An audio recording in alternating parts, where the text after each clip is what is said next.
പുര കത്തുമ്പോൾ വാഴ കിട്ടുന്നു. കുത്താൻ വരുന്ന പൂത്തിനോട് വേദം മുതിയിട്ട് കാര്യമില്ല. താൻ പിടിച്ച മുയലിന് 3 കൊമ്പ്. ഗതി കെട്ടാൽ പുരി പുല്ലും തിന്നു. കുത്തരച്ച് പുരപ്പുറം തൂക്കും.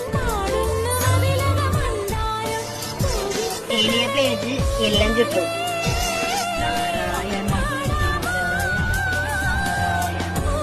പാലം കിടക്കൂടെ നാരായണ, പാലം കിടന്ന പൂരായണ. ഇടി വെട്ടിയവനെ പാമ്പ് കടിച്ചു.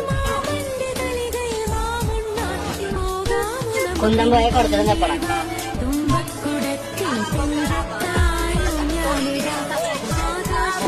ആറ്റിൽ കളഞ്ഞാലും മണന്ന് കളയണം. കാറ്റ് കുടിച്ചാൽ കൊത്താവില്ല. അരമണ വെച്ച മണ്ണാടിപ്പാട്ട്. കുരങ്ങന്റെ മേൽ പൂമലയിട്ടേ പോലെ.